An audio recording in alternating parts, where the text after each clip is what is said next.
আপনি আপনার একক বক্তৃতায় আমার বিরুদ্ধে অনেক কথা বলবেন, আমাকে কথা না, বলতে দেন। আপনাকে তো আমি চিনি না, কি বলবো আপনাকে তো আমি ঠিক চিনি না। আছে। আপনাকে আমি চিনি। আমাকে চিনেন না, না, আমি আমি চিনি আপনাকে না। কেন তাহলে আমি কেন? বলবো ব্যক্তিগতভাবে আপনি বলবো এখানে কেন? যেভাবে এসেছেন আমি ওইভাবে এসেছি। আশরাফ কায়সার, আপনার মন্তব্য শুনতে চাই। অনেকগুলো বিষয় চলে এসেছে, আপনি কি মনে করেন যে অনেক দূরত্ব সৃষ্টি হয়ে গেছে আপনি দেখছেন বিএনপির সাথে বর্তমানে? দেখুন, আমি মনে করি না যে প্রফেসর ইউনূস তার ক্ষমতা প্রলম্বিত করার চেষ্টা করছেন, আমি মনে করি না।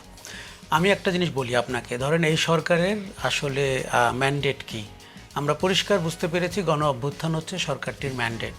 তাইলে গণ অভ্যুত্থান তো একটা বায়বীয় বিষয় না। গণ অভ্যুত্থানটি হয়েছে ঢাকার দেয়ালে এখনও লেখা আছে কোন আশা আকাঙ্ক্ষা নিয়ে। তার 50% শেখ হাসিনার জন্য প্রযোজ্য, বাকি 50% কাদের জন্য প্রযোজ্য? এখন যারা রাজনীতি করবেন, আগামীতে ক্ষমতায় যাবেন এরকম ভাবছেন, তাদের জন্য। প্রফেসর ইউনূস বা তার সরকার এবং তার সরকারের অনেক উপদেষ্টাদের ব্যাপারে আমাদের অনেক মন্তব্য থাকতেই পারে। কেউ কেউ যে ক্ষমতা এনজয় করছে না সেটিও না, কেউ কেউ যে বিভিন্নভাবে অ্যাম্বিশাস হয়ে উঠছে তাও আমরা মনে করি।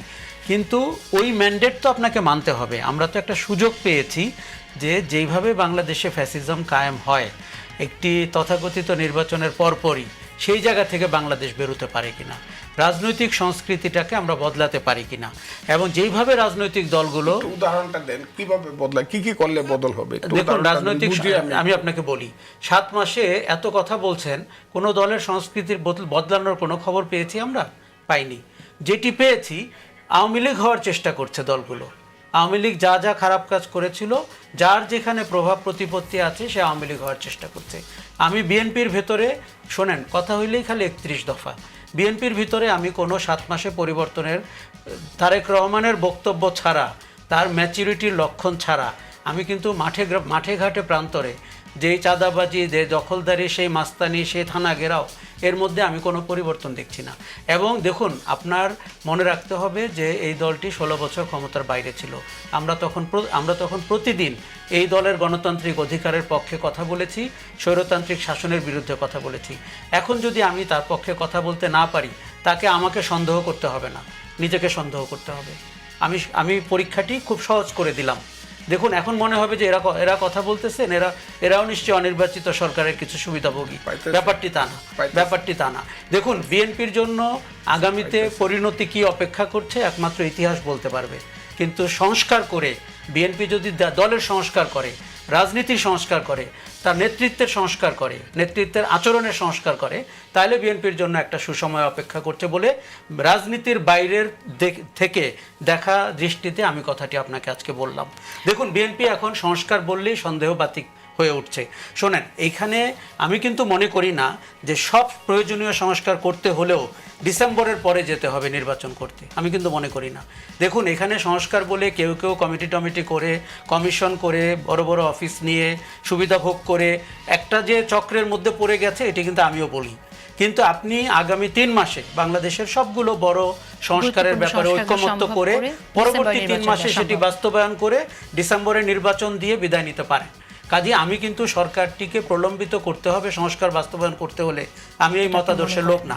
কিন্তু কাদের জন্য সংস্কার করবেন, কাদেরকে নিয়ে সংস্কার করবেন, তারা যদি আপনার সাথে একমত না হয়, আপনাকে চোখ রাঙায়, আপনাকে মানে বলে যে আমরাই তো পার্লামেন্টে গিয়ে ঠিকঠাক করব, এগুলো যে বাগাড়ম্বর এবং এগুলোতে যে আপনার রাজনীতির চেহারাটি মানুষের কাছে পরিষ্কার হচ্ছে, এটি বিএনপির নেতৃত্বকে খুব দ্রুত বুঝে ফেলতে হবে। দেখুন, এই যে জাতীয় নাগরিক পার্টি, তারা নতুন দল, তাদের কোনো সংগঠন নাই, তারা গুটিকয় স্টুডেন্ট, জুলাই মাসে এক হয়েছিল, আমি তো মোটামুটি জানি। কাজেই তারা একটা নতুন রাজনীতির গল্প বলছে, যেই রাজনীতির আশা আকাঙ্ক্ষা আমরা প্রত্যেকেই দেখি। বাংলাদেশে রাজনীতির নামে অপরাজনীতি হয়, বাংলাদেশে নেতৃত্বের নামে কুৎসিত নেতৃত্বের বিকাশ ঘটে। এই রোগগুলোর কোনো পেশা নাই, তাদের কোনো বৈধ আয় নাই, এবং তারা আমাদের চোখের সামনে সম্পদের মালিক হয়ে যায়। আমরা কি বুঝতে পারি না এরা কারা? আমরা কি বুঝতে পারি না কোন পথে তারা করেন?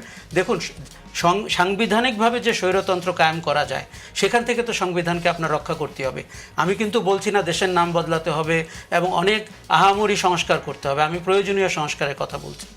সাংবিধানিক স্বৈরাচারকে রুখতে হবে, শাসনতান্ত্রিক স্বৈরাচারকে রুখতে হবে, এবং জনগণের ভোট কেড়ে নিয়ে আপনি পরবর্তীতে একটি স্বৈরাচারী সরকার হবেন না, এই গ্যারান্টি দিতে হবে। শোনেন, রাজনীতিবিদদেরকে মানুষ বিশ্বাস করে না, এই কথা শুনলে এই তাদের কথাটা আপনি- আমি শেষ করি আমার কথাটা আপনি আমাকে বলতে দেন রাজনীতিবিদদেরকে মানুষ বিশ্বাস করে না। এগুলো ওইখানে এগুলো বসবে। শোনেন আপনি দুইটা ভোটও পাবেন না শোনেন কোথাও দাঁড়ায়। এগুলো শুনলে তাদের বলেন না তো। এগুলো শুনলে জেসিন তাদের না বুক আমি কাঁপে। তো রাজনীতির কাজে আমার গায়ে লাগে না না লাগবে আপনার গায়ে লাগবে আমি জেনেই তো বলছি হ্যাঁ। আপনি এখানে এগুলো বসে শুনলে আপনি তাদের একটা ফাও মাত এগুলো করে এখানে শুনলে বসে তাদের কথা বুক বলতেছেন কাঁপে। কেন? ফাও মাত বলে ক্লাস তো কথা বলেন প্যারামিটারে কেন? তাদের অবস্থান This খুব is not নিচে good. তাদের অবস্থান এই জন্য নিচে কেননা তারা অতীতে সব অনেক কথা বলে রাজনীতিবিদদের, আমি সবার কথা সেভাবে বলছি না ঢালাওভাবে বলা আমি যায় না। অবশ্য- বললেন আপনি। না না কেন সবার কথা আপনি বলছি? রাজনীতিবিদ অধিকাংশ ছিলেন মানুষের কথাই বাংলাদেশে। বলছি চিনেন আপনার রাজনীতিবিদ কথা বলার আপনি? সময় কিন্তু আমি আপনাকে না, বাধা দিই। এটা আপনি কথা কিন্তু বলছেন দিচ্ছেন। না, এটা আপনি না, জমা আমি- করতেছেন। আমি আমার অধিকার রাখি বক্তব্য আরে দেওয়ার। অধিকার রাখেন আপনি তো। আপনার বক্তব্য দিয়েছেন আমি আপনাকে এক বিন্দু আরে এক আমি মুহূর্তের আমার জন্য আমার বাধা দিই। বক্তব্য আপনি তাদেরকে মানুষ রাজনীতিবিদ বিশ্বাস আপনি করে। রাজনীতিবিদ সব খারাপ মানুষ এই কথাটা আপনি কেমনে বললেন? আপনি আপনার একক বক্তৃতায় আমার বিরুদ্ধে অনেক কথা বলবেন আমাকে কথা না বলতে দেন আপনাকে তো আমি চিনি না কি শোনেন, বলবো আপনাকে আপনাকে তো আমি? আমি ঠিক চিনি না। আছে। আপনাকে আমি চিনি আমাকে চিনেন না না, খালি আমি চিনি আপনাকে না। কেন তাই আমি কেন? বলবো ব্যক্তিগত আপনি এখানে যেভাবে এসেছেন আমি ওইভাবে এসেছি আর রাজনীতিবিদদের ট্রাস্ট কেন? ব্যারোমিটারে কি তাদের অবস্থান বলেন অনেক আপনি নিচে। যে শোনেন, রাজনীতিবিদ সব খারাপ এটা একটা শোনেন, কথা হলো নাকি? ভোটের সময় তারা যে মিষ্টি মিষ্টি কথাগুলো বলে পরবর্তীতে হ্যাঁ, তাদের দুই মন্ত্রী পয়সার মন্ত্রী মূল্য হওয়ার নাই পরে একটা লোকের, যে সেই ঘটনাটি লোকটাই। ঘটে বাংলাদেশ 54 বছরে তা দেখেছে বাংলাদেশ এর পরিবর্তন চায় আপনার অস্বস্তি হতে পারে সংস্কারের কথা শুনলে কিন্তু দেশের মানুষ সংস্কার চায় সেটি করেও আপনি ডিসেম্বরে ভোট দিতে পারেন এই অন্তর্বর্তী সরকার বিদায় নিতে পারে